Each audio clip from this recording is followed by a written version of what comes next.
Tyrion Lannister is one of the main characters in the TV show Game of Thrones. He grew up at Castle Rock, the ancestral home of the noble house Lannister. For those of you who don't follow the show closely, the Lannisters are known for having a lot of gold, a long lineage of power, and living a rather luxurious and comfortable lifestyle in the world of Game of Thrones. Despite all the riches and privileges afforded to Tyrion growing up, Tyrion's childhood was far from being comfortable by the Lannister standard. Tyrion was notably scarred by two tragedies, both occurring at birth. First, he was born a dwarf, a condition that caused his father to write him off from any noble title or heritage. I always thought you were a stunted fool. Secondly, his mother died giving birth to him, an event that was obviously outside of his own control, but one which his father and sister have never forgiven him for. Before I jump into my analysis, I think it's important to highlight that from a slightly historical standpoint, being a dwarf has almost always had a negative connotation in the society we live in. For many years, being a dwarf has been seen as a source of tragedy or comedy. Going back to the origins of modern drama with Commedia dell'arte, being a dwarf has served as a source of either comedic relief or tragedy. Again, looking back at history, the Italian play Le Gobbi in the 1500s utilized a variety of dwarfed actors, each serving as an absurd caricature of different preconceived elements of the dwarf. The tropes are many and enduring. For example, we have seen the dwarf being portrayed as the sexual deviant, a conniving imp driven by lust and a gross desire to possess and destroy the beautiful. Or the dwarf as a tragic figure, God's cruel joke to mankind, a pitiful creature who may find some semblance of revenge in the third act of life. But also the comic dwarf, the happy jester, who spreads cheer and lightens dramatic tension. He's seen as magical and sexless, perhaps offering some encouragement and inspiration as needed. These shallow conventions are all ingredients of the cocktail served to us by George R.R. Martin when portraying the fascinating character Tyrion Lannister. Throughout his life, Tyrion is met with revulsion and hatred from most of his family members. No. Of that I'm innocent. I'm guilty of a far more monstrous crime. I'm guilty of being a dwarf. You're not on trial for being a dwarf. Oh, yes I am. I've been on trial for that my entire life. A fact that pushes him to desire their approval all the more. He struggles with self-hate, frustration, humiliation, and an intense desire to be loved. During a time where there is no smartphones or Google, he is of particular use in the capital city of King's Landing, where a perceptive mind is worth any number of swords. Why'd you read so much? Well, my brother has his sword, and I have my mind. And a mind needs books like a sword needs a whetstone. And throughout his journey of overcoming society's cynicism and discrimination of being short, Tyrion still manages to teach us many moral values. A lot of short men know that this obsession of height and open discrimination towards the ones who lack it is very much prevalent even today, and Tyrion of all characters suffered nothing but humiliation, ridicule, and disdain during a time where there were no social communities to seek support in or leg-lengthening surgeries to undergo. And just like many short men out there, Tyrion isn't asking for too much. All he wanted was to be loved and respected for who he was. And the journey of finally getting there was a long and difficult one. And in this video, I'm going to do my best to focus on that aspect and retell Tyrion's story from that perspective and tie that with my own experience of being a short man in the modern world. Lesson 1. Accepting the world for what it is, not for what you wished it to be. One of the biggest lessons I took away from observing Tyrion is that Tyrion's sense of self seems very established. He seems to have a very good grasp of the world and isn't put off or shaken by the reception he gets whenever someone new sees him. I'm not a cripple. Then I'm not a dwarf. My father will rejoice to hear it. He has accepted who he is and therefore can't be affected by the public opinion of him anymore. You drunk? Not have my honor questioned by an imp? I'm not questioning your honor, Lord Janus. I'm denying its existence. You think I'll stand here and take this from you, dwarf? Dwarf, you should have stopped at imp. Even though we hear people say some vile things to him about his relatively short stature, Tyrion looks back at those people almost with pity, as if the fact that them needing to point that out says more about them than what it does about him. And I believe that in order to reach a similar level of self-acceptance to Tyrion's, We as men have to stop expecting so much from other people. One of the reasons why most short men feel anger, resentment, and sadness or envy towards other people is that they on some level expect the world around them to be fair. It's of my personal belief that what short men fundamentally wished more than anything is for their efforts to be rewarded or held in the same esteem as their taller counterparts, but that's not how the world works. Short men already know that whatever their taller counterparts did to achieve their social standing, the short man is more likely than not required to do a bit more to earn the same respect or acceptance. This annoys some short men because that's not fair. Human beings love comparing themselves to others.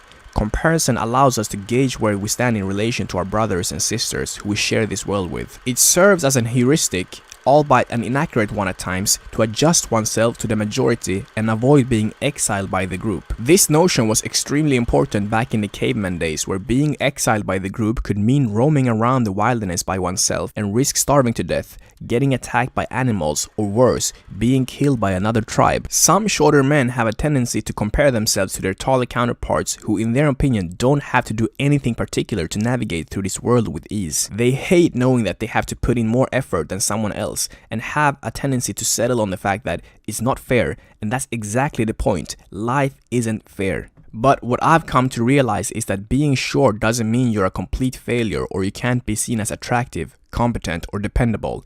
It just means that just like Tyrion, we gotta apply a different approach to life. As a short man myself, I know this feeling very well, but holding on to this feeling will only be to our detriment. It's akin to punishing yourself psychologically and holding yourself as a prisoner for a crime you never committed. Just like Tyrion teaches us through his life story, the world around us won't change, and we shouldn't expect it to change either. Therefore, the key to getting out of this mental prison is to stop blaming yourself or others for your perceived misfortune and accept the world for what it is, not for what you wished it to be. Lesson 2. Forget about the inch, go the extra mile. Life is all about progress. And one of the main lessons that I took away from observing Tyrion is that as short men, we need to put in more effort than other people to develop our potential in certain areas of life. And Tyrion Lannister is one of the finest examples of character progression in the show. Apart from Jaime, Arya, and Jon Snow, Tyrion is one of the characters who went through the most significant transformation during the entire 8 seasons. As I've already touched upon earlier in this video, when people first think of Tyrion, the first thing that comes to mind is his ugliness, cynical attitude, horniness, clownish demeanor, and a lackadaisical attitude towards life. However, over time, the characters in Game of Thrones learn that he's more complex and nuanced than what he lets on at first sight, and slowly but surely we start to see that he's smart, funny, and also a caring individual. Why is this? Why do people in the world of Game of Thrones assume the worst of Tyrion before even getting the chance to talk to him themselves? Well, part of it can be explained by the so-called psychological term halo effect. The halo effect is a cognitive bias that occurs when an initial positive judgment about a person unconsciously colors the perception of the individual as a whole. When forming a first impression, observing an initial attractive feature, perhaps beauty, height, or strength, can make the person appealing, making it difficult to revise that impression based on new or opposing information. We can see this, for example, with Daenerys, who from the very moment we laid eyes on her, deemed her to be the good person. And even when she towards the end became a bit cynical and tyrannical, a lot of people still had difficulty separating her beauty from her actions. Now, the same thing works in reverse. Short, ugly men are generally speaking less desirable than their taller and prettier counterparts. Like Tyrion, they are easy to blame when things go wrong, and in Tyrion's case, raise a lot of suspicion and mistrust upon first laying eyes on them, which almost works as a sign of evil horns above their heads instead of the halo put above their taller counterparts. But this anti-halo effect can work as an advantage as well, and that's exactly what we see Tyrion demonstrate. The advantage for short men is that we realize much earlier on in life that in order to balance things out, we need to take more conscious effort and use the power of our minds. For the most part, Tyrion's position in society is not given to him just because he looks the part like his sister, brother, and nieces. Instead, he has to prove himself through competence and wit instead of relying on power and beauty to carry him through the challenges of life. Why would we bring you? Pardon me? Have you ever tracked animals in the wilderness? Not precisely, but I have other skills that would be very useful. Can you fight? I have fought. I don't claim to be a great warrior. Are you good on a horse? Middling. So mainly you talk.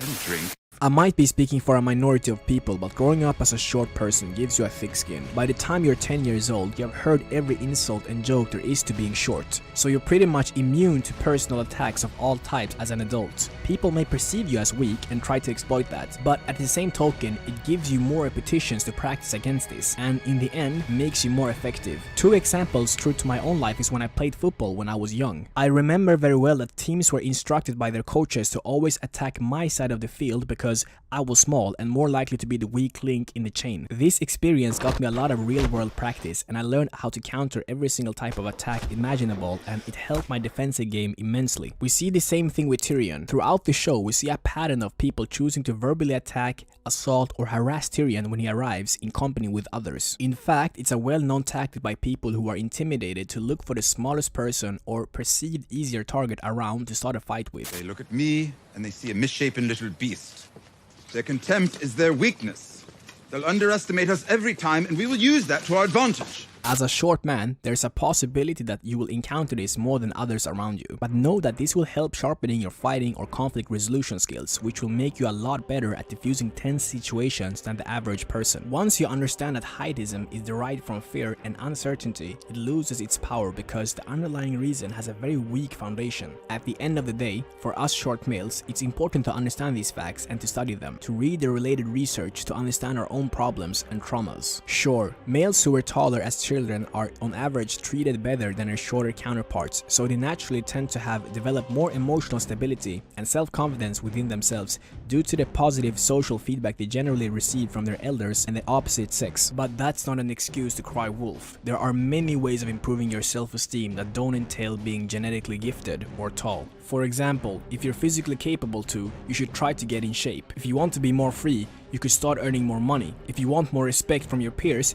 you should try taking on more responsibility around you. The same thing goes if you want females to feel more safe around you. Learn how to fight. Do you have trouble finding something to talk about when in company with the opposite sex? Become more well-traveled or learn a new language. There's so much out there to do. And funny enough, Tyrion Lannister did some or all of these at one point, and this is why he's so attractive to the ones who actually get to know him. This is not to say that you who are watching this video have to do all of these things above to make peace with your own perceived shortcomings. You might have your own unique wounds and problem areas, and only you can discover what makes you feel better about your self-image. But just like Tyrion, we need to stop worrying about the lack of inches and go the extra mile. Lesson 3. Heal. As all of us can see, Tyrion is a complex character. He uses humor and sarcasm to hide the massive amount of injustice and cruelty he's subjected to on a daily basis. He is forced to bear what we would today call microaggressions. A microaggression is a comment or action that negatively targets a marginalized group of people. A microaggression can be intentional or accidental. Humor, together with overconsumption of alcohol, is all he has standing in between himself and a soul-crushing depression. Future is shit. Just like the past.